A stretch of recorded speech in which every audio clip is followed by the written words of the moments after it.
ओम शांति। आज 12 जून 2026 प्रातःमुरली। ओम शांति बापदादा मधुबन। आज मिष्टि मिष्टि बाबा बोलছেন, मीठे सेंसिबल बच्चे सदा याद रखो कि हम अविनाशी आत्मा हैं। हमें आप बाप के साथ पहले तब के में जाना है। তো বাবা বলছেন মিষ্টি সেন্সিবল বাচ্চারা আমার, তো সবসময় এটা মনে রাখবে যে আমরা হচ্ছি অবিনাশী আত্মা। এখন আমি আত্মা অজরামর অবিনাশী, এই শরীর বিনাশী। তো এখন আমাকে কোথায় যেতে হবে? বাবার সাথে ফার্স্ট ফ্লোরে যেতে হবে, অর্থাৎ পরমধাম, ফার্স্ট ফ্লোর। তাই বাবা বলছেন যে তার জন্য তোমাকে বাবার শ্রীমতে চলতে হবে সম্পূর্ণ। কারণ আমরা পরমধাম থেকে এসেছি 5000 বছর আগে এই দুনিয়াতে পার্ট প্লে করতে। তো পার্ট প্লে করতে করতে আমাদের 5000 বছর হয়ে গেল। এখন মানে 84 জন্মের পার্ট প্লে করতে এসেছি। তো 84 জন্মের পার্ট আমাদের কমপ্লিট হয়েছে। এখন আমরা আমাদের ফার্স্ট ফ্লোর অর্থাৎ পরমধাম ফিরে যাচ্ছি বাবার সাথে। প্রশ্ন হচ্ছে, কনসি মেহনত তুম হর এক বাচ্চে কো অবশ্য করনি है।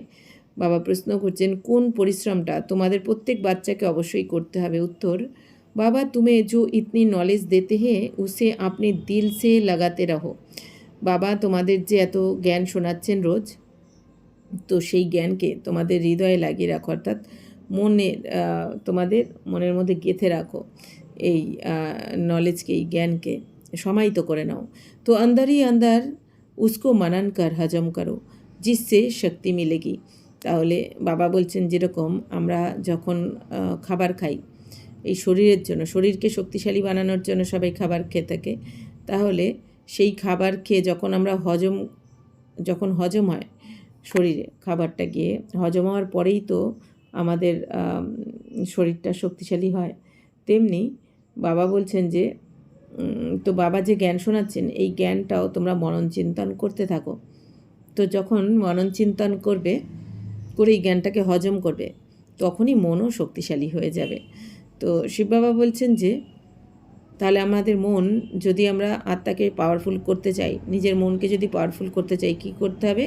শুধু জ্ঞানটা শুনলেও হবে না। বাবা বলছেন মনন চিন্তন করো বসে, যে কি বললো বাবা আমাকে আজকে, তাহলেই আত্মা পাওয়ারফুল হয়ে যাবে। আর এই জ্ঞান ধারণও হয়ে যাবে তোমার মধ্যে। ইয়ে মেহনত অবশ্য হর এক কো করনি চাইয়ে। তাহলে বাবা বলছেন এই পরিশ্রমটা প্রত্যেক আত্মাকেই করা উচিত। जो ऐसी गुप्त मेहनत करते वह सदा हर्षित रहते, उन्हें नशा रहता है कि हमें पढ़ाने वाला कौन है, हम किसके सामने बैठे हैं। তাহলে যারা এই জ্ঞানের মনন চিন্তন করে, রোজ এই গুপ্ত পরিশ্রমটা করে, কারণ আমাদের মনন চিন্তন কি গুপ্তভাবে বাবা গুপ্তভাবে পড়াচ্ছেন, আমরাও গুপ্তভাবে এই জ্ঞান নিয়ে এখন গুপ্তভাবে যদি মনন চিন্তন করি, তাহলে সবসময় খুশি থাকবো আমরা। কারণ বাবা বলছেন তাদের নেশা থাকবে যে আমাদের কে পড়াচ্ছেন, যাকে পুরো দুনিয়া খুঁজছে, এক ঝলক পেতে চায়, সেই ভগবান এসে আমাদের এত শ্রেষ্ঠ জ্ঞান শোনাচ্ছেন। তো আর আমরা কার সামনে বসে আছি? তাহলে স্বয়ং ভগবানের সামনে বসে আছি। ওম শান্তি। ইয়ে কিসনে কাহা? তো কে বললেন ওম শান্তি?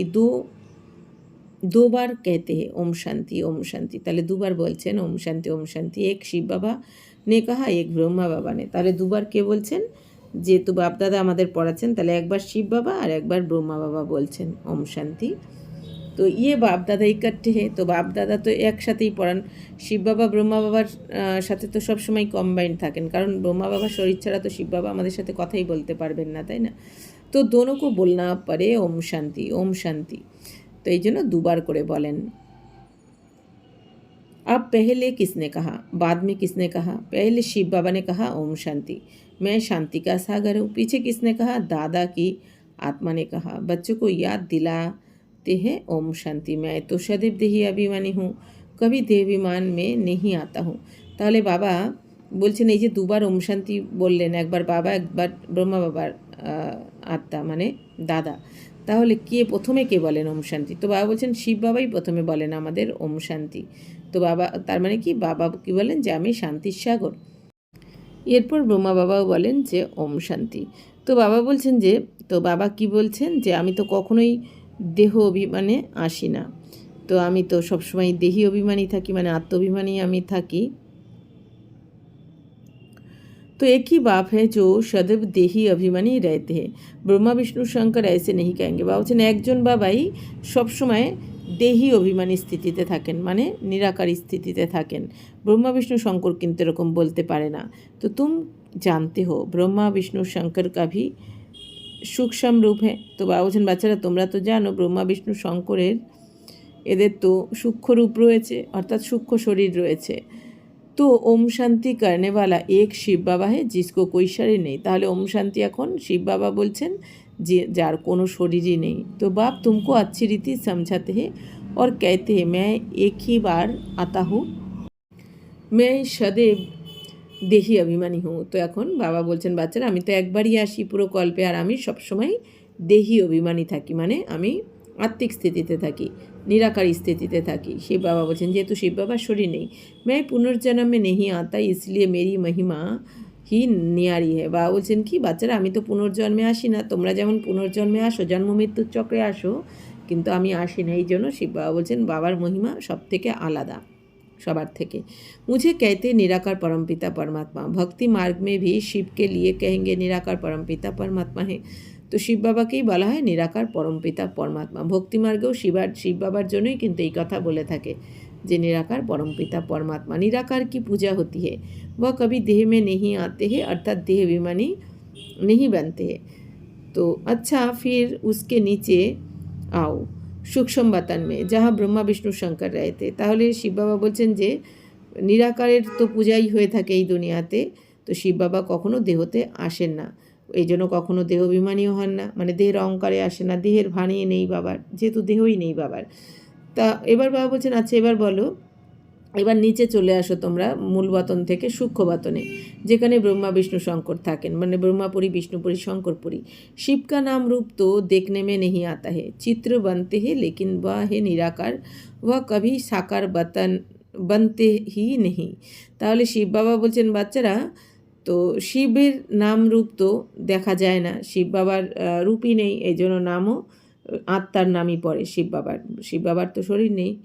তো চিত্র বানতে হে বাবা বলছেন ছবি তো বানানো হয়, কিন্তু শিব বাবা তো নিরাকার, শিব বাবা কখনো সাকারে আসেনি না, মানে আমাদের মতন বাবা এই শরীরে জন্ম নিয়ে পার্ট প্লে করেন না। তো পূজা भी निराकार की ही होती है, बच्चों की बुद्धि में सारा ज्ञान रहता है। কিন্তু বাবা বলছেন পূজা তো নিরাকারেরই হয়, শিব বাবারই হয়, তো বাচ্চাদের বুদ্ধিতে সমগ্র জ্ঞান রয়েছে। এখন ভক্তি তো কি है, चित्र बच्चों ने देखा है, तुम जानते हो शतुक त्रेता में ना चित्र की भक्ति होती ना विचित्र की। তো বাবা বলছেন দেখো বাচ্চারা ভক্তি তো করা হয়, তো চিত্র বাচ্চারা দেখেছে অনেক চিত্র, তো তোমরা এখন যে জানো যে সত্য তেতাতে না কোনো চিত্র আর না কোনো ভক্তি হবে, মানে সত্য তেতাতে না কোনো চিত্র থাকবে এই দেবী দেবতার বা কিছু, আর না ওখানে ভক্তি হবে, আর না বিচিত্র, না শিব বাবা নিরাকার শিব বাবারও ওখানে কোনো ছবি থাকবে না, পুজো হবে না, আর না দেবদেবীদেরও চিত্র থাকবে বা পুজো হবে। বুদ্ধি মে আতা হে পরমপিতা পরমাত্মা বিচিত্র। তো তোমাদের বুদ্ধিতে এখন এসে গেছে যে পরমপিতা পরমাত্মা বিচিত্র, মানে কি যার কোনো চিত্র নেই। চিত্র মানে এখানে শরীরের কথা বলা হয়েছে, শিব বাবার কোনো শরীর নেই এখানে। তো উনকা না সূক্ষ্ম না স্থূল চিত্র হে, তাহলে শিব বাবার না সাকারী শরীর রয়েছে আর না এই আকারী শরীর রয়েছে, মানে সূক্ষ্ম শরীরও নেই মানে আকারী, স্থূল শরীরও নেই মানে সাকারী। তো উনকি মহিমা গাই জাতি হে, দুঃখহর্তা সুখকর্তা পতিত পাবন। তো শিব বাবারই মহিমা গায়ন করা হয়, যে দুঃখহর্তা সুখকর্তা পতিত পাবন কাকে বলা হয়, শিব বাবার জন্যই এই মহিমা করা হয়, কারণ শিব বাবাই আমাদের দুঃখ হরণ করে সুখ দেন, আর শিব বাবাই আমাদের পতিত থেকে পবিত্র বানান। তো তুম और किसी के चित्र को पतित पावन नहीं कहेंगे। বাবা বলছেন বাচ্চারা তোমরা কিন্তু শিব বাবা ছাড়া আর কারো চিত্রকেই পতিত পাবন বলবে না, কারণ পতিত থেকে পবিত্র একমাত্র শিব বাবাই বানাতে পারেন। कोई भी मनुष्य नहीं जिनकी বুদ্ধি में ये बात हो। বাবা বলছেন এই দুনিয়ার কোনো মানুষ নেই যার মধ্যে বুদ্ধিতে এই জ্ঞান রয়েছে তোমরা ছাড়া, যে পতিত পাবন কে। तो ब्रह्मा विष्णु शंकर है सूक्ष्म बतनवासी। पहला तबका फिर दूसरा तबका, ऊंचते ऊंच मूल वतन, उस तबके में रहने वाला है परमपिता परमात्मा। তো বাবা বলছেন যে দেখো ব্রহ্মা বিষ্ণু শঙ্কর হচ্ছে সূক্ষ্ম বতনবাসী, মানে যেটা পরমধামের নিচে। তো শিব বাবা বলছেন তাহলে ফার্স্ট ফ্লোর কোনটা, প্রথম ফ্লোর হচ্ছে পরমধাম, দ্বিতীয় ফ্লোর হচ্ছে সূক্ষ্মবতন। তো তো উঁচতে উঁচ মূল বতন, তো সব থেকে উঁচু হচ্ছে মূল বতন মানে পরমধাম, যেখানে আমাদের পরমপিতা পরমাত্মা থাকেন। সেকেন্ড নাম্বার তবকে মে সূক্ষ্ম শরীর বলে। আর দ্বিতীয় ফ্লোরে কারা থাকেন? সূক্ষ্ম শরীর যাদের রয়েছে, মানে দেবলোক, ব্রহ্মাপুরী, বিষ্ণুপুরী, শঙ্করপুরী, এটা হচ্ছে দ্বিতীয় ফ্লোর। থার্ড तबके में स्थूल शरीरधारी है, इसमें मूंझना नहीं है। আর তৃতীয় ফ্লোরে বা বলছেন তোমরা রয়েছো দেহধারী মানে মনুষ্য, বা বলছেন তোমরা যারা মনুষ্য আত্মারা যেখানে পার্ট প্লে করছো সেটা হচ্ছে তৃতীয় ফ্লোর। তো বাবা বলছেন এটা বাচ্চারা ভোলা উচিত নয়। তাহলে ফার্স্ট ফ্লোর কোথা থেকে হচ্ছে? পরমধাম থেকে শুরু হচ্ছে। तो ये बातें सिवाय परमपिता परमात्मा के कोई समझा नहीं सकता। ऊपर में सृष्टि হে আত্মাও কি, বা বলছেন তাহলে এই কথা তো পরমপিতা পরমাত্মা ছাড়া কেউ বোঝাতে পারেন না। তো সবার উপরে কোন সৃষ্টি রয়েছে? আত্মাদের, সবার উপরে ফার্স্ট ফ্লোরে। উসকো কাহা যাতা है নিরাকারী দুনিয়া, হাম সব আত্মাও কি দুনিয়া। তাহলে সেই দুনিয়াকে কি বলা হয়? নিরাকারী দুনিয়া, যেখানে শুধু আত্মারা থাকে, আত্মাদের ঘর। তো সেখানে तो সেটা তো আত্মাদের দুনিয়া, ইনকর্পোরিয়াল ওয়ার্ল্ড মানে নিরাকারী দুনিয়া। ফির হাম আত্মায় কর্পোরিয়াল ওয়ার্ল্ড মে আতি है। এরপর নিরাকারী দুনিয়া থেকে আমরা কর্পোরিয়াল ওয়ার্ল্ড মানে সাকারী দুনিয়াতে আসি। ওয়াহে আত্মায় ইয়া হে জীব আত্মায়। তাহলে পরমধামে শুধু থাকে আত্মারা, আর এইখানে থাকে জীব আত্মা, কারণ আত্মা শরীর ছাড়া তো কর্ম করতে পারে না, এই জন্য এই সাকারী দুনিয়ায় হচ্ছে জীব আত্মা। তো ইয়ে বুদ্ধি में रहना चाहिए बराबर हम निराकारी बाबा के बच्चे। তো বাচ্চারা তোমাদের বুদ্ধিতে এই জ্ঞান যেন থাকে যে আমরা বরাবরই আমরা নিরাকারী বাবার সন্তান, আত্মারা আমরা। বাকি এই দুনিয়াতে তো 84 জন্মে 84টা আলাদা আলাদা আমরা মা বাবা ভাই বোন সব পেয়েছি, কিন্তু আত্মার পিতা কিন্তু আমরা বরাবরই ছিলাম, এই আত্মার পিতা পরমাত্মা বরাবরই। তো হাম ভি পেহলে নিরাকার বাপকে পাস रहते थे। তাহলে আমরাও আগে নিরাকারী বাবার কাছেই ছিলাম নিরাকারী দুনিয়াতে। তো जो अभी तक পাঠ বাজানে লিয়ে আতে রহতে সাকার মে, তাহলে আমরা সমস্ত আত্মারা নিরাকারী দুনিয়াতেই ছিলাম, আর এখন আমরা আত্মারা নিরাকারী দুনিয়া থেকে এই দুনিয়াতে এসেছি পার্ট প্লে করতে। এখনো পরমধাম থেকে বা নিরাকারী দুনিয়া থেকে আত্মারা এই দুনিয়াতে পার্ট প্লে করতে আসছে, সাকার শরীরে সাকারি দুনিয়াতে আসছে পার্ট প্লে করতে। ওয়া হো গয়া নিরাকার বাপ কা বাতন। তাহলে নিরাকারী দুনিয়া হচ্ছে কি? নিরাকার শিব বাবার ঘর। হাম আত্মা হে ইয়ে নেশা হোনা চাইয়ে। তো বাবা বলছেন তোমাদের এই নেশা হওয়া উচিত এখন যে আমি আত্মা, আমি শরীর নই। অবিনাশী চিজ কা নেশা রেনা চাইয়ে। তাহলে বাবা বলছেন বাচ্চারা অবিনাশী জিনিসের নেশা থাকা উচিত তোমাদের এখন। বিনাশী চিজ কা থোড়ি হোনা চাইয়ে। তো বিনাশী জিনিসের ওপর তো নেশা থাকা উচিত নয়, কারণ যেটা বিনাশী আজ আছে কাল নেই, তার উপর নেশা করে কি লাভ। তো দেহকে নেশে ওয়ালে কো দেহাভিমানী কাহা যাতা है। বাবা বলছেন যারা নিজেকে দেহ মনে করছে আর দেহের সাথে যুক্ত সব কিছুর ওপর নেশা রেখেছে, তো তাদের তো দেহ অভিমানী বলা হবে। তো দেহ অভিমানী আছে বা আত্ম অভিমানী আছে। এখন বাবা জিজ্ঞেস করছেন বাচ্চারা দেহ অভিমানী যারা তারা ভালো নাকি আত্ম অভিমানী, মানে দেহ অভিমানী মানে কি দেহের অহংকারে যারা রয়েছে, নিজেকে যারা দেহ মনে করছে সেটা ভালো, নাকি যারা আত্মা মনে করছে নিজেকে? সেন্সিবল কন? তো এদের মধ্যে সেন্সিবলকে কাকে বলাবে, বুদ্ধিমান কাকে বলাবে? আত্ম অভিমানী। তো আত্মা হি অবিনাশী হে দেহ তো বিনাশী হে। তাহলে বাবা বলছেন সেই বুদ্ধিমান হবে যে আত্মা অভিমানী হওয়ার প্র্যাকটিস করে নিয়েছে, যে নিজেকে আত্মা মনে করছে, কারণ আত্মা তো অবিনাশী আর দেহ হচ্ছে বিনাশী। তো আত্মা कहती है हम 84 দেহ लेते हैं। আত্মাই বলছে যে আমরা 84টা দেহ নিয়েছি এখন। हम आत्मा परम धाम में बाप के साथ रहने वाली है, वहाँ से आते ही ইয়া পাঠ বাজানে। এখন আত্মাই তো বলছে আমরা পরমধামে ছিলাম বাবার কাছে, সেখান থেকে এই দুনিয়াতে পাঠ প্লে করতে এসেছি। আত্মা कहती है ও বাবা, আত্মাই তো ডাকে ও বাবা বলে। কে ডেকেছে? আত্মা। तो साकारी सृष्टि में है साकारी बाबा, निराकारी सृष्टि में है निराकार बाबा। ये तो बिल्कुल सहज बात है। বলছেন সাকারি দুনিয়াতে তোমার সাকারি সৃষ্টিতে সাকারি বাবা মানে শরীরের মা বাবা, নিরাকারী সৃষ্টিতে নিরাকারী বাবা অর্থাৎ আমাদের আত্মার পিতা। তো ये तो बिल्कुल सहज बात है। अब ब्रह्मा को कहते प्रजापिता ब्रह्मा। सो तो यहाँ ठहराना। তাহলে ব্রহ্মাকে কি বলা হয়? প্রজাপিতা ব্রহ্মা। তাহলে তিনি তো এখানেই থাকবেন, প্রজা মানে সন্তান, তো সন্তানরা এই দুনিয়াতে রয়েছে, তো তার পিতাও এখানেই থাকবে। তো वहाँ हम आत्माएं सब एक बाप के बच्चे ब्रदर से। আর পরমধামে আমরা সমস্ত আত্মারা এক পিতার সন্তান, আমরা আত্মারা ভাই ভাই, এক পিতার সন্তান। তো বাপ শিবকে সাথ रहने वाले हैं। তো এখানে আমরা শিব বাবার সাথে থাকি পরমধামে। তো परमात्मा का नाम शिव है, आत्मा का नाम है शालिग्राम। তাহলে পরমাত্মার নাম কি শিব আর আত্মাদের নাম হচ্ছে শালিগ্রাম। তো আত্মা কা ভি রচয়িতা চাইয়ে, তাহলে আত্মারও তো রচয়িতা চাই, তাই না? মানে আত্মাদেরও রচয়িতা। তো দিল মে হামেশা বাতে করতে রাও। বাবা বলছেন তাহলে নিজের মনে মনে যে কথাগুলো বাবা শোনালেন এগুলোই নিজেকে নিজে বোঝাও, পড়াতে থাকো, নিজের সাথে নিজে কথা বলতে থাকো। তাহলেই কী হবে, আমাদের বিকর্ম বিনাশ হবে আর আমরা বাবার সাথে যোগযুক্ত হওয়ার বলে আত্মা শক্তিশালী হয়ে যাবে, পবিত্র হয়ে যাবে। जो ज्ञान मिला है वह अपने दिल से लगाने के लिए मेहनत करनी है। অজন যে জ্ঞান পাচ্ছ শুধু এই জ্ঞানটাই আমাদের রোজ ভাবতে হবে। এই জন্যই তো বাবা বলেন সহজ রাজ্য, কোনো কঠিন কিছুই দেয়নি বাবা। তো এই কথাগুলো শুধু ভাবতে ভাবতে অটোমেটিক আমাদের মন বুদ্ধির কানেকশন কি যেহেতু বাবার সাথে জুড়ে রয়েছে, আত্মা এই জন্য পাওয়ারফুল হয়ে যাবে আর আমরা অনুভবও করতে পারবো সেটা।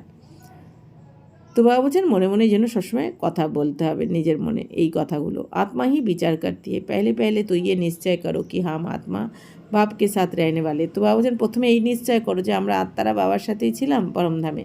তো হাম উনকে বাচ্চে হে তো জরুর বর্ষা মিলনা চাইয়ে। তাহলে যেহেতু আমরা পরমাত্মার সন্তান, তাহলে পরমাত্মার তো উত্তরাধিকার আমাদের পাওয়া উচিত, সন্তানদের পাওয়া উচিত। तो ये भी तुम जानते हो कि ये जो आत्माओं का झाड़ है उनके पहले जरूर बीज होता है, जिस जैसे सिजरा बनाते हैं। बड़ा बाप फिर उनसे 2-4 बच्चे निकले, फिर उनसे और निकलते, 1-2 वृद्धि को पाते पाते झाड़ बड़ा हो जाता है। बिरादरी का नक्शा होता है, फलाने से फलाना निकला।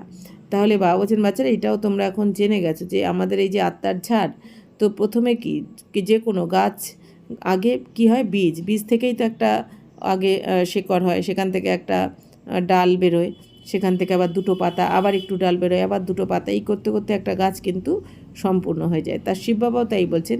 তাহলে এখানেও বীজ হচ্ছেন কি মনুষ্য সৃষ্টির বীজরূপ শিব বাবা, তারপর সেখান থেকে এই যে কাণ্ড বেরোচ্ছে। তার মানে কি যেখানে সত্যযুগ ত্রেতাযুগ দেখানো হয়েছে, তো আমরাই বাবার বাচ্চারা, এখন বাবা হচ্ছেন বীজ, সেখান থেকে শেকড়ে দেখানো হয়েছে আমাদেরকে ব্রহ্মা কুমার কুমারী, এরপর আমরাই চলে যাচ্ছি সত্য ত্রেতাতে, তারপর দাপর থেকে অন্যান্য ধর্মাত্মারা আসবেন। তো এইভাবেই একটা গাছ কি হয় সম্পূর্ণ হয়ে যাচ্ছে। তাই শিব বাবা বলছেন তুম বাচ্চে জানতে हो मूल वतन में सभी आत्माएं रहती है, उनका भी चित्र है। তো বাচ্চারা তোমরা সবাই জানো যে মূল বতনে তো সমস্ত আত্মারা থাকে, মানে পরমধামে, তো তাদের চিত্র রয়েছে। চিত্র মানে বাবা বলছেন এই তোমরা আত্মার চিত্র আর কি, যেহেতু ওখানে আত্মারা রয়েছে তোমরা। ऊँचते ऊँच है बाप, तुम बच्चों की बुद्धि में है बाबा इस शरीर में आया हुआ है। তো উঁচুর থেকে উঁচু হচ্ছেন কি শিব বাবা। তো তোমাদের বুদ্ধিতে এখন এটা রয়েছে যে বাবা এই শরীরে এখন এসেছেন, মানে ব্রহ্মা বাবার শরীরে। রুহানি বাপ ইনমে আকার রুহ কো পড়াতে হে। তো আমাদের আত্মার পিতা পরমাত্মা এসে এখন আমাদেরকেই পড়াচ্ছেন, আত্মাদেরকে পড়াচ্ছেন, শরীরকে নয়। सूक्ष्म वतन में तो नहीं पढ़ेंगे, তো সত্যযুগ মে তো ইয়ে নলেজ কিসকো ভি রাইতে নেই। বলছেন দেখো বাচ্চারা তোমরা বাবা কাদেরকে পড়াবেন, পতিত হয়ে গেছে যে আত্মারা, মানে বাবার যে বাচ্চারা পতিত হয়ে গেছে, যারা ডেকেছে হে পতিত পাবন এসো। তাহলে সূক্ষ্মবতনে তো তোমরা নেই, আর সূক্ষ্মবতন থেকে ডাকো নি, আর সূক্ষ্মবতনে কোনো সাকারই শরীর নেই। তাহলে বাবা কোথায় আসবেন, এই সাকার দুনিয়াতেই আসবেন, এই ভারতেই আসবেন। তাই বাবা বলছেন যে বাবা এখানেই আসেন আমাদের পড়াতে, এখানে আসতে হয়। সত্যযুগে তো আবার এই জ্ঞান থাকবে না, এই জ্ঞান কারোর থাকবে না সত্যযুগে। তাহলে বাবাকে কোথায় আসবেন, বাবা সত্যযুগে আসবেন না, বাবা আসবেন এই কলিযুগের শেষে সঙ্গমে। বাপি সঙ্গম युग पर आकर ये नॉलेज देते, তো শিব বাবাই এই সঙ্গমে এসে এই জ্ঞান আমাদের সম্পূর্ণ জ্ঞান দেন। तो कल्प की आयु ही बहुत बड़ी लिख दी है, अभी बाप तुमको समझाते बच्चे, अभी तुमको फिर घर चलना है। তো বাবা বলছেন দেখো বাচ্চারা এই দুনিয়া তো না জানার কারণে কল্পের আয়ু লাখ লাখ বছর বলে দিয়েছে, কিন্তু বাবা তো বলেছেন কল্পের আয়ু 5000 বছর। তো এখন বাবা বোঝাচ্ছেন বাচ্চারা এখন তোমাদের ঘরে ফিরতে হবে। ওয়াহে আত্মাও কা ঘর, তো ওইটা হচ্ছে কি নিরাকারী দুনিয়া, মানে আত্মাদের ঘর। তো বাবা কি বলেন বাচ্চারাই তো বাবার ঘরের শৃঙ্গার, তো এই জন্য তোমাদের এখন তো একটু ঘরে ফিরতে হবে অল্প সময়ের জন্য, সেখান থেকে তোমরা আবার পার্ট প্লে করতে আসবে। তো বাপ ওর বাচ্চে রয়েতে সব ব্রাদার্সে, তাহলে আত্মাদের ঘর নিরাকারী ধামে কারা থাকে, বাবা আর বাচ্চারা, সমস্ত আত্মারা ওইখানে ভাই ভাই। তো ব্রাদার और সিস্টার তব कहा जाता है जब यहाँ শরীর ধারণ করতে, আর ভাই বোন তোমাদের কখন বলা হবে, যখন তোমরা এখানে এসে শরীর ধারণ করো, তখন তোমরা জীবাত্মা বা ভাই ভাই। তো বাকি পরমধামে আমরা হচ্ছি ভাই ভাই, এক পিতা সন্তান। हम आत्माएं सब भाई भाई है, भाई का जरूर बाप भी होगा। उनको याद करती है। বাবা বলছেন তাহলে আত্মাদের, তো বাবা বলছেন ভাইদের তো অবশ্যই বাবাও থাকবেন, এতজন ভাই থাকলে তাদের বাবাও তো থাকবে, তাই না? তো তিনি কে? পরম পিতা পরমাত্মা। সবই আত্মায় শরীর মে रहते हुए, তো সমস্ত আত্মারা শরীরের থেকেও কিন্তু সেই শিব বাবাকে স্মরণ করছে। সত্যযুগ ত্রেতা মে কোই ইয়াদ নেই করতে, কিন্তু সত্য ত্রেতাতে কেউ স্মরণ করবে না শিব বাবাকে, কারণ ওখানে বাবা বলছেন মনেও থাকবে না। তো নিরাকারী ধামে কেউ কিন্তু বাবাকে স্মরণ করবে না, কারণ ওখানে শরীর থাকে না। তো সবই আত্মা এ শরীর মে रहते हुए उनको याद करती है। আর যখন তোমরা আত্মারা এই সাকারি দুনিয়ায় থাকো, শরীরে থাকো তোমরা, তখন বাবাকে স্মরণ করো। সত্যযুগ त्रेता में कोई याद नहीं करती है, पतित दुनिया में सभी उनको याद करते क्योंकि सब रावण की जेल में है। সত্য ত্রেতাতে কেউ বাবাকে স্মরণ করবে না, কেন? সেখানে তো রাবণ থাকে না, 5 বিকার থাকে না। কিন্তু পতিত দুনিয়া মানে দাপরকলিতে যেহেতু 5 বিকার এসে পড়ে আর বাচ্চারা দুঃখী হয়ে যাও, তখনই তোমরা মানে রাবণের জেলে বন্দি হয়ে যাও, মানে 5 বিকারের জেলে বন্দি হয়ে যাও দাপরকলিতে। এই জন্য তোমরা বাবাকে স্মরণ করো। सीता पुकारती थी, हे राम। बाप समझाते हैं, राम कोई त्रेता वाला याद नहीं आता है, राम परमपिता परमात्मा को समझ याद करते रहते। বাবা বলছেন বাচ্চারা দেখো যে এই দুনিয়াতে সবাই তো ডাকতে থাকে, হে রাম বলে ডাকতে থাকে, তাই না? সীতারা, সীতা মানে আমরা আত্মারা। তো বাবা বলছেন এখন যে রাম, কোনো ওই ত্রেতার রামকে কিন্তু কেউ স্মরণ করে না, কারণ সত্য ত্রেতার কথা তো ভুলে যাবে সবাই। তাহলে রাম পরমপিতা পরমাত্মাকেই মনে করে, রাম মনে করে সবাই স্মরণ করে। तो आत्मा पुकारती है, अभी तुम जानते हो, आधा कल फिर हम किसको पुकारेंगे नहीं, क्योंकि सुखधाम में रहेंगे। তো বাচ্চারা এখন তোমরা বুঝে গেছো, সত্যতে 2,500 বছর আমরা কাউকে ডাকবো না, স্মরণ করবো না। কেন? কারণ সেখানে তো সুখধামে থাকবে তোমরা, সুখী সুখ। এই জন্য, যেহেতু ওখানে দুঃখ থাকবে না, এই জন্য বাবার কথাও মনে পড়বে না তোমাদের। तो इस समय बाप ही समझाते हैं, दूसरा कोई जानते ही नहीं। तो वह तो कह देते हैं कि आत्मा सो परमात्मा, आत्मा परमात्मा में लीन हो जाती है। तो बाप समझाते आत्मा तो अविनाशी है, एक भी आत्मा का विनाश नहीं हो सकता। जैसे बाप अविनाशी वैसे आत्मा भी अविनाशी। यह आत्मा पति तमो प्रधान बनती है, फिर बाप सतो प्रधान पवित्र बनाते हैं। तो बाबा বলছেন বাচ্চারা এখন এই সঙ্গমে এসে বাবা তোমাদেরকে বোঝাচ্ছেন, বাকি তোমরা ছাড়া এই দুনিয়াতে কেউ এই জ্ঞান বুঝতে পারছে না, শুনছে না তো বুঝবেও না, আর সবাই শুনবেও না এই জ্ঞান। এখন বাবা বলছেন, বাবা এই দুনিয়া কি বলে দেয় যে আত্মাই পরমাত্মা, কিন্তু আত্মা আর কি বলে দেয়? আত্মা পরমাত্মার মধ্যে লীন হয়ে যায়, এই দুনিয়াটা বলে দেয়। শিব বাবা বলছেন বাচ্চারা আত্মা তো অবিনাশী, আত্মা তো কখনোই মরে না, আত্মা তো বিনাশ হয় না, তাহলে আত্মা পরমাত্মার মধ্যে কি করে লীন হতে পারে? লীন হয়ে যাওয়া মানে আত্মা পরমাত্মার মধ্যে মিশে যাওয়া, শেষ হয়ে যাওয়া। কিন্তু আত্মা তো অবিনাশী, তো আত্মা কিন্তু মিশে যেতে পারে না। সারি দুনিয়াকে তমপ্রধান বান্না হি হ্যাঁ, কিন্তু বাবা বলছেন যে সমস্ত দুনিয়াকে এখন তমপ্রধান তো হতেই হবে, তো ফির শতপ্রধান বান্না, এরপর শতপ্রধান হয়ে যাবে।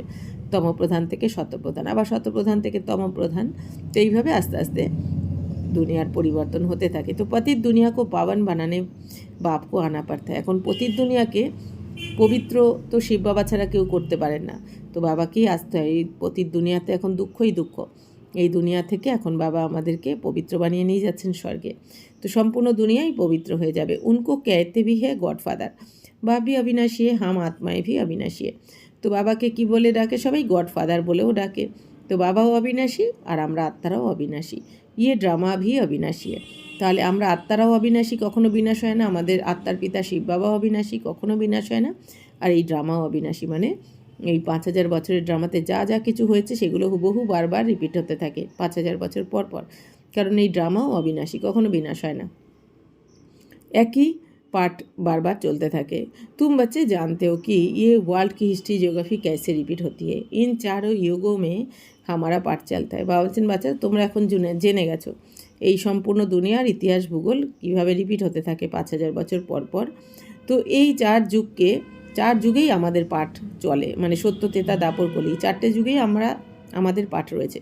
সবার পাঠ নেই 4টে যুগে, অনেকের পাঠ তো দাপর থেকে, কারো পাঠ ত্রেতা থেকে, কারো কলি থেকে, কিন্তু আমাদের সবার পাঠ 4টে যুগেই রয়েছে। তো हम सूर्यवंशी फिर चंद्रवंशी बनते हैं, चंद्रवंशी से सेकेंड ग्रेड में आ जाते। বা বলছেন প্রথমে সূর্যবংশী মানে সত্যযুগ, তারপর চন্দ্রবংশী মানে ত্রেতা যুগ। তো বলছেন চন্দ্রবংশী আবার সূর্যবংশের পরে হচ্ছে চন্দ্রবংশ। তো চন্দ্রবংশ যেন বা বলছেন সেকেন্ড গ্রেড হয়ে যায়। ফার্স্ট গ্রেড তো সত্যযুগকে বলা হবে। তো 14 কলা वालों को सूर्यवंशी नहीं कह सकते। ভাবছেন যারা 14 কলায় নেবে আসবে আত্মার পাওয়ার, তখন কিন্তু তাদের সূর্যবংশীতে বলা যাবে না। তো বাস্তব में देवी देवता भी उनको नहीं कह सकते। তো বলছেন বাস্তবে তো দেবী দেবতাও বলা যাবে না, যারা 14 কলায় নেমে আসবে তাদের আর দেবী দেবতাও বলা যাবে না। দেবী দেবতা সম্পূর্ণ নির্বিকারী 16 কলা সম্পূর্ণকেও কাহা যেতে হয়। তাহলে বাবা আজকে কী বললেন যে 14 কলায় নেমে আসা মানে কি ত্রেতাতে, তখন তাদের ক্ষত্রিয় বলা হবে, দেবী দেবতা নয়। তো দেবী দেবতাদের বলছেন 16 কলা সম্পূর্ণ থাকে তারা। তো রামকে 14 কলা সম্পন্ন কহেंगे। তাহলে এই দুনিয়া রামকে 14 কলা সম্পন্ন বলে দেয়। কেন কি, যেহেতু ত্রেতা মানে চন্দ্রবংশী, মানে রাম সীতার দুনিয়া। তো তোমারে হি 84 জন্ম কা হিসাব সমঝায়া যাতা है। ভাবছেন বাচ্চারা এই যে 84 জন্মের হিসাব তো তোমাদের বুঝিয়ে দিয়েছেন বাবা, কিভাবে 84 জন্ম নাও সত্য ত্রেতা দাপুর কলিতে। 8 বার সত্যযুগে জন্ম নিয়ে থাকি আমরা লক্ষ্মীনারায়ণের দুনিয়ায়, 12 বার ত্রেতাতে রাম সীতার দুনিয়ায়, 21 বার দাপুরে, আর 42 বার আমরা কলিযুগে জন্ম নিয়ে থাকি, আর একবার এই সঙ্গমের শ্রেষ্ঠ জন্ম ব্রাহ্মণ জন্ম, ঈশ্বরীয় জন্ম। তো সব মিলিয়ে 84 জন্ম আমরা কিভাবে নিই, এটা আমাদের মধ্যে হিসাব রয়েছে। তো নই চিজ ফির পুরানি হতি है তো वह মজা नहीं रहता है। বলছেন দেখো বাচ্চারা, নতুন জিনিস যখন পুরনো হয়ে যায়, তার অর্থাৎ কি আমাদের এই পুরানো ঘর কলিযুগ এখন, যেটা সত্যযুগ ছিল যখন আমরা শুরু করলাম এই দুনিয়াতে এসে নাটকের পাঠ, তো সত্যযুগ ছিল, এখন তো কলিযুগ হয়ে গেছে। তাই বলছেন এখানে তো দুঃখই দুঃখ। তো তাই বাবা বলছেন যে যখন নতুন কিছু পুরানো হয়ে যায় তখন আর মজা আসে না সেখানে। पहले संपूर्ण पवित्र रहते फिर थोड़े वर्ष पास होंगे तो थोड़ा पुराना कहेंगे। বাবা বলছেন প্রথমে আমাদের এখন সম্পূর্ণ পবিত্র হতে হবে, আর আমরা সত্যযুগে এসে সম্পূর্ণ পবিত্রই ছিলাম। তারপর বাবা বলছেন অল্প কিছু বছর পরে যখন পাস হয়ে যায় তখন একটু পুরনো বলা হয়, মানে সত্যযুগে যখন আমরা নাবি তখন নতুন দুনিয়া, তারপর কয়েক বছর পাস হয়ে গেলেই কী বলবে, পুরানো দুনিয়া বলবে। তো मकान का भी मिसाल दिया जाता है, ऐसे हर चीज़ होती है, ये दुनिया भी एक बड़ा मंडपा है। বাবা বলছেন এই পুরো দুনিয়াই হচ্ছে একটা মণ্ডপ তোমাদের, মানে স্টেজ।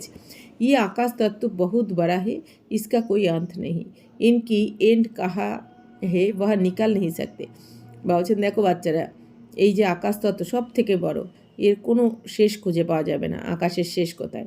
তো বাবা বলছেন যে তারা তো এই দুনিয়ার কেউই এটা বার করতে পারবে না আকাশতত্ত্বের মাপ।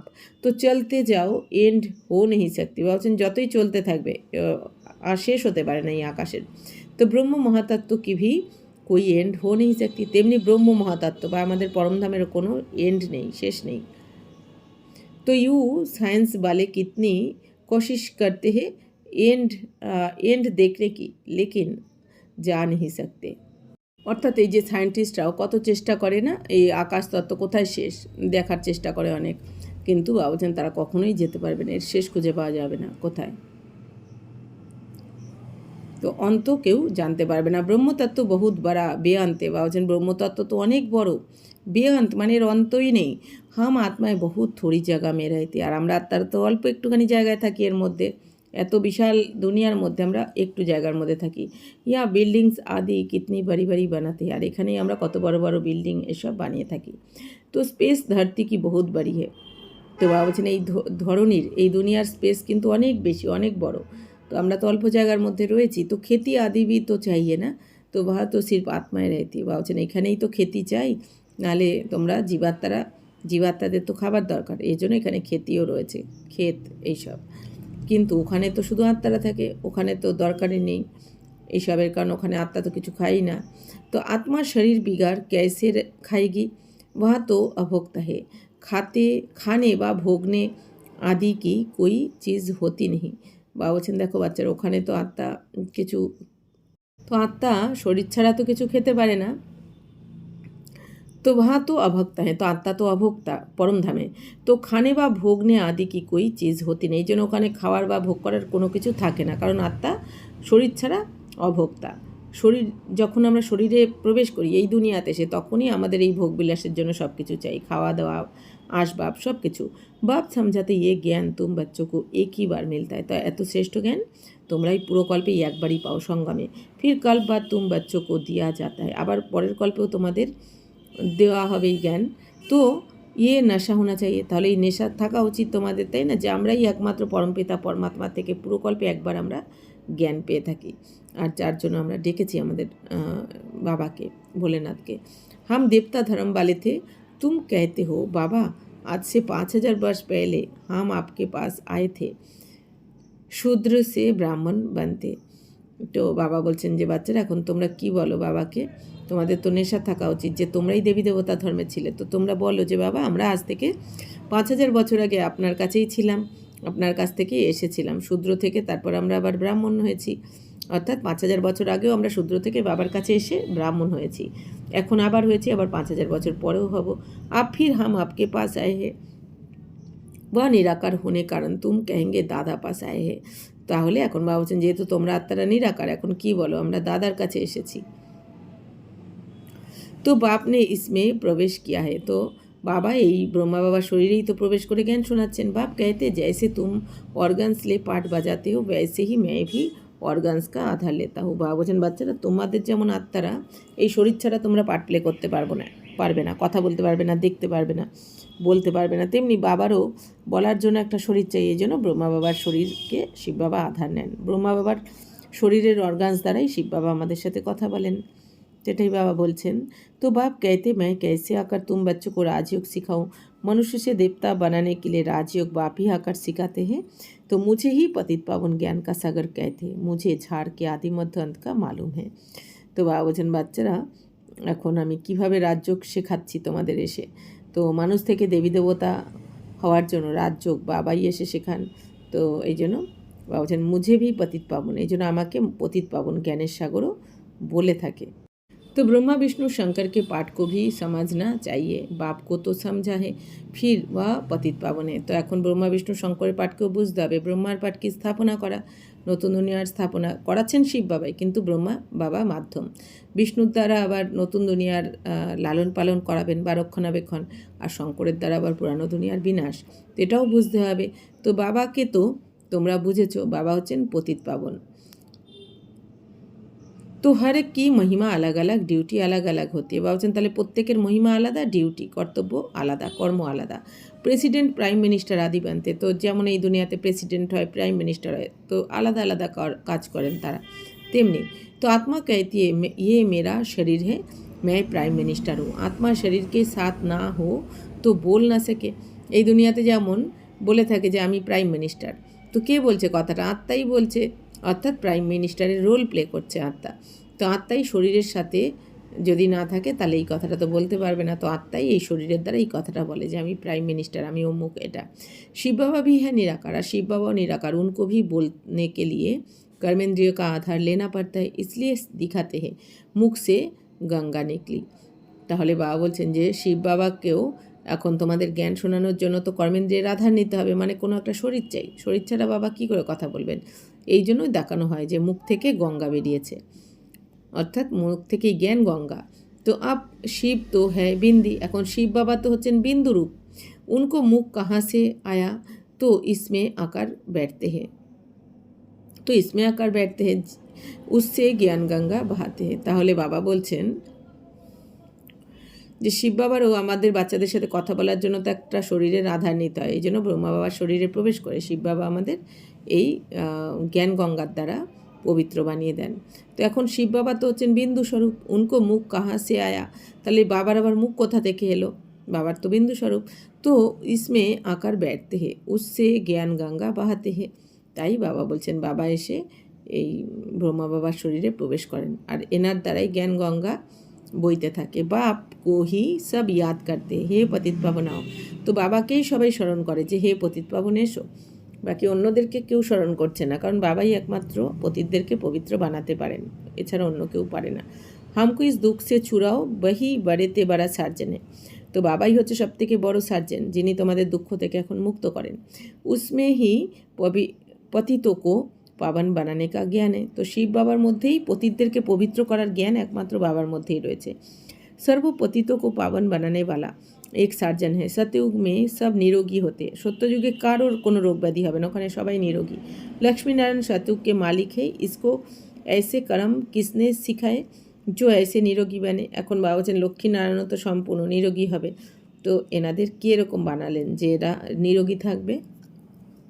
শিব বাবাই এসে সঙ্গমে এসে আমাদেরকে রাজযোগের দ্বারা এরকম বানিয়ে দেন যে আমরা সত্যযুগে গিয়ে নিরোগী থাকি, 2500 বছর আমাদের কোনো রোগ ব্যাধি হয় না। ইয়ে লক্ষ্মী নারায়ণ সত্যযুগ কে মালিক হে, ইসকো ऐसे कर्म किसने सिखाए। তাহলে এই লক্ষ্মীনারায়ণকে কে এরকম কর্ম করা শেখালেন? শিব বাবাই। বাবাই এসে শ্রেষ্ঠ কর্ম শেখালেন। ইয়ে তো করম হি কুটতে রহতে। বাবা বলছেন এখানে তো সবাই দুঃখ ভোগ করতে থাকে, কিন্তু বাবাই এসে আমাদের সৎকর্ম করা শেখালেন। সৎ युग में तो ऐसे नहीं कहेंगे कि कर्म ऐसे है। সত্যযুগে কেউ বলবে না যে এর কর্ম এরকম, এর কর্ম খারাপ। বা কই দুঃখ রোগ হতা নেই, ওখানে দুঃখও থাকবে না, রোগও থাকবে না স্বর্গে সত্যযুগে। ইহা তো এক দুঃখ দুঃখী দিতে রয়েতে। আর এখানে দেখো একজন আর একজনকে কত দুঃখ দিতে থাকে কথায় কথায় এই দুনিয়াতে, তাই না? একটুখানি এদিক ওদিক হলেই। তো সত্যযুগ त्रेता में दुख की बात होती नहीं, जो कहा जाए कि ये কর্ম কা ভোগ है। সত্য তেতাতে বাবা বলছেন দুঃখের কোনো কথাই থাকবে না, ওখানে কেউ দুঃখের অনুভব করবে না। এই জন্য দুঃখের অনুভব করবে না বলে কেউ কাউকে বলারও দরকার পড়বে না যে এটাই হচ্ছে কর্মের ভোগ, কিন্তু এই দুনিয়াতে বলে সবাই কর্মের ফল এটা। তো कर्म अकर्म विकर्म का अर्थ कोई समझ ही नहीं सकते। तुम जानते हो हर एक चीज़ पहले शतप्रधान फिर शतरज तमो बनती है। তো বাবা বলছেন কর্ম অকর্ম বিকর্মের গতির জ্ঞান তো বাবা বুঝিয়েছেন, বাকি এই দুনিয়ার কেউ জানতে পারে না। তাহলে কর্ম মানে কি? আমরা আত্মারা শ্রেষ্ঠ কর্ম 5000 বছর ধরে আত্মা শরীরে প্রবেশ করে যা যা কর্ম করেছে, আমরা সেটা খারাপ কর্ম করি বা ভালো, যে কোনো কর্মই হচ্ছে কর্ম। আর সত্য তেতাতে আমরা আত্মারা মনে থাকবে আমাদের যে আমি আত্মাই শরীরের দ্বারা কর্ম করছি, তো এই জন্য ওখানে কোনো পাপ কর্ম হয় না। তো সত্যতে তার প্রতিটা কর্মই অকর্ম। আর দাপর কলিতে সবাই যেহেতু দেহভানে এসে কর্ম করে বিকারী হয়ে যায়, এই জন্য প্রতিটা কর্মই বিকর্ম, পাপ কর্ম, বিকারী কর্ম দাপর কলিতে। তো বাবা বলছেন এখন তোমরা জেনে গেছো যে আমরা শতপ্রধান থেকে সত্যযুগে কী ছিলাম? শতপ্রধান। ত্রেতাতে এসে শত স্টেজে চলে আসলাম, আত্মার স্টেজ শত হয়ে যায়। দাপরে সে আত্মার স্টেজ রজ হয়ে যায়, আবার কলিযুগে সে আত্মার স্টেজ তম হয়ে যায়, অর্থাৎ একদম নিচে নেমে যায়। সত্যযুগ মে 5 তত্ত্ব ভি শতপ্রধান रहते। তো সত্যযুগে 5 তত্ত্বও কিন্তু শতপ্রধান থাকে, 100% পিওর থাকে সব কিছু। हमारे शरीर भी शतप्रधान प्रकृति के होते हैं, फिर आत्मा की 2 कला काम होने से शरीर भी ऐसे बनते। বা বলছেন যেরকম তোমাদের আত্মার স্থিতি হবে সেই অনুযায়ী কিন্তু তোমরা শরীর পাবে পূর্বকল্পে। তাই বাবা বলছেন যে তো সত্যযুগে যেহেতু আত্মা শতপ্রধান থাকে, শরীরও এই জন্য শতপ্রধান থাকে, আমাদের কোনো রোগ ব্যাধি থাকে না, একদম এনার্জেটিক থাকে। বাবা বলছেন আত্মার চাপার যখন 2 কলা কমে যায় তাতে এসে তখন শরীরও এরকমই পাও তোমরা, এই জন্য শত স্টেজ। তাই বাবা বলছেন সৃষ্টি की भी 2 कला काम हो जाती है, ये सब बाप भी बैठ समझाते दूसरा कोई समझा ना सके। তাহলে বাবা বলছেন এই সৃষ্টিতে তেতাতে যখন তোমরা আসো এই সৃষ্টিতে 2 কলা কম হয়ে যায়। তো এই সমস্ত কথা বাবা ছাড়া কেউ বোঝাতে পারে না তোমাদের, এই জ্ঞান কারোর কাছে নেই। अच्छा मीठे मीठे सिक्की लदे बच्चों प्रति माता पिता बाप दादा का याद प्यार और गुड मॉर्निंग। रूहानी बाप की रूहानी बच्चों को नमस्ते। हम रूहानी बच्चों की रूहानी माता पिता बाप दादा को याद प्यार गुड मॉर्निंग और नमस्ते नमस्ते नमस्ते। थैंक यू बाबा, शुक्रिया। धारणा के लिए मुख्य सर अभी से ही बाप की श्रीमत पर ऐसे श्रेष्ठ कर्म करने हैं जो फिर कभी कर्म कूटने ना पड़े, অর্থাৎ কর্ম কি সাজায় না খানি পারে। বাবা বলছেন বাচ্চারা এখন থেকেই তোমাদের বাবার শ্রীমতে চলে এমন শ্রেষ্ঠ কর্ম করতে হবে যাতে এরপর তোমাদের কখনো কর্মের ফল ভোগ না করতে হয়, অর্থাৎ কোনো কর্মের জন্য সাজা যাতে না খেতে হয়। তাহলে কখন হবে সেটা? এখন যদি বাবার সম্পূর্ণ শ্রীমতে চলার আমরা চেষ্টা করি, তাহলে পরে সাজা খেতে হবে না। किसी भी विनाशी चीज़ का नशा नहीं रखना है, ये देह भी विनाशी है, इसका भी नशा नहीं रखना है, সেন্সিবল বান্না হয়। বাবা বলছেন বাচ্চারা কোনো ধরনের বিনাশী কোনো কিছুর প্রতি তোমাদের যেন নেশা না থাকে। তো দেহে ভি বিনাশী, বাবা বলছেন এই দেহটাও বিনাশী মনে রাখবে।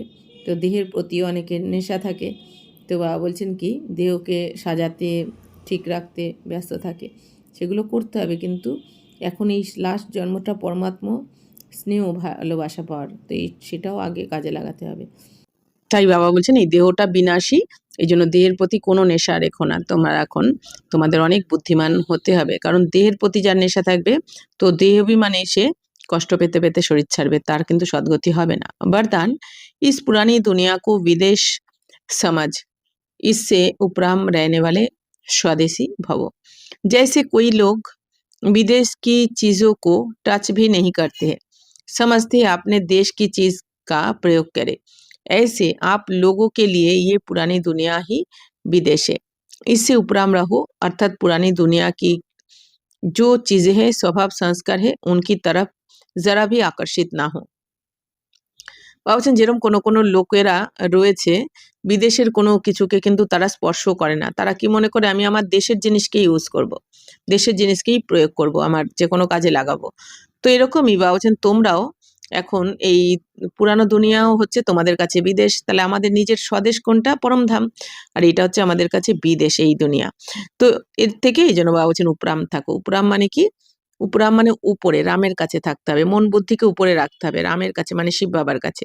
এই দুনিয়াতে থাকবো, যেটুকানি আমাদের মন বুদ্ধিকে না রাখলে হবে না, সেইটুকানি। বাকি সময় একদম পরমধামে। তো অর্থাৎ বাবা বলছেন পুরানো দুনিয়ার কোনো জিনিস, কোনো স্বভাব সংস্কার যেন তোমাকে নিজের দিকে আকর্ষিত না করে। অর্থাৎ এই দুনিয়ার তমপ্রধান দুনিয়ার স্বভাব সংস্কার কেমন? তমপ্রধান। তো তাই বলছেন কোনো কিছু যেন তোমাকে আকর্ষণ না করে, তোমার মন বুদ্ধি যেন ওখানেই টিকে থাকে বাবার কাছে। स्वदेशी बनो अर्थात आत्मिक रूप में अपने ऊंच देश परम धाम और इस ईश्वरीय परिवार के हिसाब से मधुबन देश के निवासी समझ इसके नशे में रहो। তাই বাবা বলছেন বাচ্চারা এখন স্বদেশী হও তোমরা, অর্থাৎ মন বুদ্ধির দ্বারা পরমধামে টিকতে চেষ্টা করো। পরমধাম তোমার নিজের ঘর। তাই বাবা বলছেন আত্মিক রূপে স্থিত হয়ে নিজের উঁচু থেকে উঁচু পরমধামে টিকে যাও। অর্থাৎ মন বুদ্ধিকে এখন সব সময় যেন আমাদের পরমধামেই বেশি সময় স্থিত করতে হবে, বেশিরভাগ সময়। বাবা বলছেন বাকি এই সময় এই দুনিয়াতে কাজ করার সময় এখানে আসো, কাজ মানে কাজ বা সেবা সমাপ্ত হয়ে গেলেই মন বুদ্ধি যেন পরমধামে বাবার কাছে থাকে। তাহলে বাবা বলছেন তোমরা এখন স্বদেশীয় অর্থাৎ কি আত্মিক রূপে, আত্মিক স্থিতিতে তোমাদের উঁচু দেশ পরমধামে টিকতে হবে। আর ঈশ্বরীয় পরিবারের ক্ষেত্রে এই মধুবনকে নিজের নিবাসী মনে করে এই নেশাতে থাকো। এখন মধুবন হচ্ছে আমাদের নিবাসী ঘর। তো এই নেশাতে বাবা থাকতে বলছেন। স্লোগান ঝামেলো মে ফাঁসনে কে বাজায় সদা মিলন মেলে মে রাহো। বাবা বলছেন বাচ্চারা এই দুনিয়ার ঝামেলাতে এখন ফেসো না। এই দুনিয়াকে যে যত বেশি দেখবে, শুনবে, বলবে, এই দুনিয়ার যেগুলো চলছে তার বেঁধে তুমি তার মধ্যে ফাঁসবেই, তোমার পুরুষার্থে ব্যাঘাত ঘটবে। তাই বাবা বলছেন এই দুনিয়ার ঝামেলাতে এখন ফেসো না। বাবা বলছেন যতটা হয় এখান থেকে ডিট্যাচ রাখো নিজেকে, মন বুদ্ধিকে। আর এই দুনিয়াতে ফাঁসার পরিবর্তে সবসময় বাবার সাথে মিলন মেলাতে থাকো, তাহলেই তুমি অতীন্দ্রিয় সুখের অনুভব করবে। তো ये अव्यक्त इशारे सदा हर्षित रहने के लिए अपनी नेचर को सरल बनाओ, सहनशील बनाओ। তো বাবা বলছেন সবসময় হাসি খুশি থাকার জন্য নিজের নেচারকে তোমার আর সরল বানাতে হবে, আর সহনশক্তিও ধারণ করতে হবে। হোলি अंश की विशेषता सरल चित्त, सरल বাণী, सरल বৃত্তি, सरल দৃষ্টি। বলছেন যেটা হোলি অংশের বিশেষত্ব কী থাকে? হোলি অংশ কী? বাবা বলছেন হোলি অংশ মানে যে হাঁস খারাপকে ত্যাগ করে আর ভালোকে গ্রহণ করে। তো আমরাও তো সেটাই হচ্ছি, এখন আমরা আমাদের জীবনের সমস্ত খারাপকে ত্যাগ করে ভালোটাকে গ্রহণ করছি। তাই বাবা বলছেন হোলি অংশের বিশেষত্ব কি? তারা সরল চিত্ত হয়, তাদের বাণী সরল হয়, তাদের ভাবনা চিন্তাও সরল হয়, তাদের দৃষ্টিও আত্মিক দৃষ্টি থাকে। তো কি করে বুঝবো কে ও সরল চিত্ত কিনা? বা বলছেন তার কথাবার্তা, তার বাণীতে দেখো বাবার কথা না দুনিয়ার কথা। তার ভাবনার ভাইব্রেশন আসবে আমাদের কাছে শুভ ভাবনা, শুভকামনার। তার দৃষ্টি দেখো, আত্মিক দৃষ্টিতে আত্মাকে দেখছে না বডিকে দেখছে। তো সেরকমই তো বাবা বলছেন তো তোমাদের অনেক বাণী সরল হওয়া উচিত। তো বাপদাদা কো সবসে প্রিয়, সবসে সমীপ সব দিল বালে প্যারে হে। বাবা বলছেন বাপদাদা কাকে ভালোবাসেন? সব থেকে প্রিয়, সব থেকে যারা কাছের হয় তো তাদেরকে বাবা খুব ভালোবাসেন। সব দিল সদা बाप दादा के दिल तख्त नशीन, सर्वश्रेष्ठ संकल्प पूर्ण होने के कारण वृत्ति में, दृष्टि में, बोल में, संबंध संपर्क में सरल और स्पष्ट एक समान दिखाई देते हैं। তাহলে বাবা বলছেন তো হোলি অংশের বিশেষত্ব কি? তারা সরল চিত্ত হবে, তাদের বাণী সরল হবে। অর্থাৎ সরল চিত্ত মানে কি? যারা সত্য স্বরূপে টিকে থাকে, যাদের মন, যাদের চিন্তাভাবনা অনুযায়ী কথা হয় আর কথা অনুযায়ী কর্ম হয়, যাদের মনে একরকম, ভাবনা একরকম, বাণী একরকম, কর্ম একরকম, তাদের সরল চিত্ত বলা যায় না। তো বাবা বলছেন যে যারা লোকের অবগুণ দেখে না, যারা দোষ খুঁজে বার করে না, অনেকে আছে না দুনিয়ার দোষ ভালোর মধ্যেও দোষ খুঁজে বার করে, তাদের কখনো সরল চিত্ত বলা হবে না। তাহলে বাবা বলছেন হোলি অংশের বিশেষত্ব কি? তারা সরল চিত্ত হবে, তাদের বাণীও সরল হবে, আর তাদের বৃত্তি মানে ভাবনা চিন্তাও তাদের শুভ ভাবনা শুভকামনা থাকবে সবসময় সবার প্রতি, আর তাদের দৃষ্টিও কী হবে? আত্মিক দৃষ্টি হবে। তো বাপদাদার কাছে সবথেকে প্রিয় বাচ্চা কারা? যাদের হৃদয় সরল থাকে। বাবা বলছেন তো হৃদয় যাদের পরিষ্কার থাকে, স্বচ্ছ থাকে, তাদেরকেই বাবা সবথেকে পছন্দ করেন। তো সাফ দিল সাদা, বাবা বলছেন যাদের হৃদয় স্বচ্ছ থাকে, একদম পরিষ্কার থাকে, যারা বাবা শ্রীমত অনুযায়ী চলে, দেহভানে থাকে না, যারা স্বচ্ছ হৃদয় কারা হবে? যারা দেহভানে থাকবে না। দেহভানে থাকা মানেই সে ওই অবগুণ দেখবে লোকের, কারো না কারো, তাই না? কারো নিন্দা মন্দ, মনের মধ্যে এইসবই চলতে থাকবে। তো তারা কখনো স্বচ্ছ হৃদয় হতে পারে না। আর যারা বাবার স্মরণে থাকে সবসময়, তাদের হৃদয় স্বচ্ছ থাকে। তো বাবা বলছেন যাদের স্বচ্ছ হৃদয় হয়, তারা কিন্তু সবসময় বাবার হৃদয় সিংহাসনে থাকে। আর তাদের সর্বশ্রেষ্ঠ সংকল্প পূর্ণ হওয়ার কারণে, তো তারা যে কোনো সংকল্প করে, যাদের হৃদয় স্বচ্ছ হয়, তাদের প্রতিটা সংকল্প পূর্ণ হয়। আর এই কারণে তাদের ভাবনা চিন্তা, তাদের দৃষ্টি, তাদের বাণী, সম্বন্ধ সম্পর্কগুলোও সরল হতে থাকে। আর তাদের স্পষ্ট এক সমান তাদের দেখা যাবে। ওম শান্তি।